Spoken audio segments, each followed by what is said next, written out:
আজকের রেসিপি মুসুরি ডাল দিয়ে লাউ শাক রান্না। খুবই হেলদি এবং মজার একটা রান্না।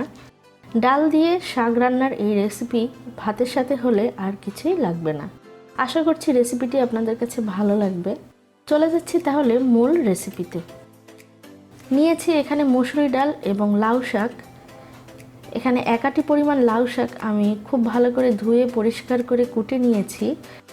শীতকালে লাউ শাক কিন্তু আমাদের দেশে অ্যাভেলেবেল এবং খুবই জনপ্রিয় একটা শাক। সেই সাথে নিয়েছি আধা কাপ পরিমাণ মুসুরি ডাল। মুসুরি ডালটাকে আমি খুব ভালো করে ধুয়ে একটু পানি দিয়ে ভিজিয়ে রেখেছি, এতে করে ডালটা খুব তাড়াতাড়ি সিদ্ধ হবে। চুলার উপরে হাঁড়িতে গরম করে নিয়েছিলাম প্রায় 1 কাপ পরিমাণ পানি। এই পানিতে দিয়ে দিচ্ছি ধুয়ে ভিজিয়ে রাখা মুসুরির ডাল। ডালে অ্যাড করে দিচ্ছি প্রায় আধা চা চামচ পরিমাণ লবণ এবং আধা চা চামচ পরিমাণ হলুদের গুঁড়ি। নেড়ে চেড়ে ডালের সাথে মিশিয়ে নিচ্ছি। এবারে ডালটাকে কিন্তু আমি রান্না করে সিদ্ধ করে নিব। চুলার আঁচটাকে মিডিয়ামে রেখে এটাকে ঢেকে দিচ্ছি।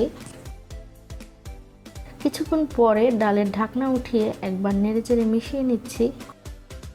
খুব ভালোভাবে বলক আসতে শুরু করেছে। ঢাকনা ঢেকে দিয়ে এরপরে ফিরে আসছি ডালটা সিদ্ধ করে নিয়ে। অন্যদিকে রান্নার কড়াইতে অ্যাড করে দিচ্ছি প্রায় 3 টেবিল চামচ পরিমাণ তেল। দিয়ে দিচ্ছি 2টা পেঁয়াজ কুচি। পেঁয়াজটাকে তেলের সাথে নেড়েচেড়ে মিশিয়ে নিচ্ছি। পেঁয়াজের রঙটা সামান্য বাদামি হতে হতে দিয়ে দিচ্ছি কয়েকটা চিংড়ি মাছ।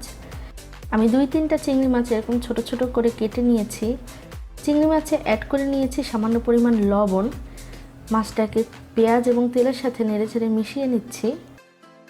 এবারে দিয়ে দিচ্ছি 2 টেবিল চামচ পরিমাণ রসুন বাটা এবং আধা চা চামচ পরিমাণ হলুদের গুঁড়ি। সেই সাথে দিয়ে দিচ্ছি সামান্য পরিমাণ পানি, যাতে পেঁয়াজ এবং মশলা পুড়ে না যায়। সব কিছুকে খুব ভালোভাবে নেড়েচেড়ে মিশিয়ে নিচ্ছি। এই রান্নাটা কিন্তু চিংড়ি মাছ ছাড়াও রান্না করলে খেতে খুবই টেস্টি হয়, কিন্তু অবশ্যই চিংড়ি মাছটা অ্যাড করলে এর টেস্ট আরও বেড়ে যায়। মশলাটাকে চিংড়ি মাছের সাথে ভালোভাবে কষিয়ে নিচ্ছি। তেলটা মোটামুটি আলাদা হয়ে আসলে দিয়ে দিচ্ছি লাউ শাকের ডাঁটা।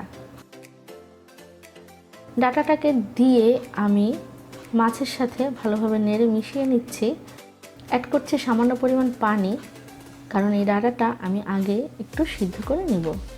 পানিটা দিয়ে ঢাকনা দিয়ে ঢেকে দিচ্ছি জাস্ট 2 থেকে 3 মিনিটের জন্য।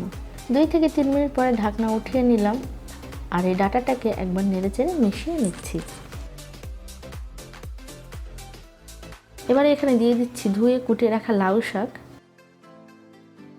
সবগুলো লাউ শাক আমি দিয়ে দিয়েছি। প্রথম অবস্থায় নাড়তে একটু কষ্ট হবে, তাই এটাকে আমি ঢাকনা দিয়ে ঢেকে দিব। ঢাকনা দিয়ে ঢেকে দিলেই এটা কিছুক্ষণ পরে অনেকটাই কমে যাবে, এরপরে ইজিলি নেড়ে নেওয়া যাবে। ঢাকনা দিয়ে দিলাম। ঢাকনা উঠিয়ে নিচ্ছি প্রায় 4 থেকে 5 মিনিট পরে। লাউ শাকটাকে এবার আমি সব কিছুর সাথে মিশিয়ে নিচ্ছি। মশলার সাথে শাকটাকে উল্টিয়ে পাল্টিয়ে ভালোভাবে নেড়েচেড়ে মিশিয়ে নিচ্ছি। ঢাকনা দিয়ে আবারও ঢেকে দিচ্ছি 3 থেকে 4 মিনিটের জন্য। অপরদিকে ডালটা খুব ভালোভাবে সিদ্ধ হয়ে গিয়েছে। নেড়েচেড়ে দেখে নিলাম ডালটা খুব ভালোভাবেই সিদ্ধ হয়ে গিয়েছে। তাই এবারে পানি সহ ডালটাকে দিয়ে দিচ্ছি শাকের মধ্যে। ডালটাকে শাকের মধ্যে দিয়ে ভালোভাবে নেড়েচেড়ে মিশিয়ে নিচ্ছি। শাকটাও কিন্তু প্রায় সিদ্ধ হয়ে এসেছে। নেড়েচেড়ে মিশিয়ে নিলাম। দিয়ে দিচ্ছি 7-8টি কেটে রাখা কাঁচামরিচ এবং স্বাদমতো কিছুটা লবণ। খুব ভালোভাবে নেড়েচেড়ে মিশিয়ে নিলাম। ঢাকনা দিয়ে রান্না করে নিচ্ছি আরও 2 থেকে 3 মিনিটের জন্য। 2 থেকে 3 মিনিট পরে ঢাকনা উঠিয়ে নিলাম। শেষবারের মতো একবার নেড়ে মিশিয়ে নিচ্ছি। ডাল দিয়ে শাক রান্নার এই রেসিপিটা কিন্তু এরকম ঝোলঝোলই হবে। খুব বেশি টানালে কিন্তু এটা অনেক বেশি ঘন হয়ে যাবে। গরম ভাতের সাথে কিন্তু ডাল শাকের এই তরকারিটা হলে আর কিছুই লাগে না। চুলার আঁচটা বন্ধ করে দিয়ে এটাকে পরিবেশন করে নিচ্ছি একটি বাটিতে। তৈরি হয়ে গেল খুবই মজাদার মুসুরি ডাল দিয়ে লাউ শাকের রেসিপি। আশা করছি আপনাদের কাছেও ভিডিওটি ভালো লেগেছে। চলে আসবো আবারও কোনো নতুন রেসিপির ভিডিও নিয়ে। ভালো থাকুন, সুস্থ থাকুন।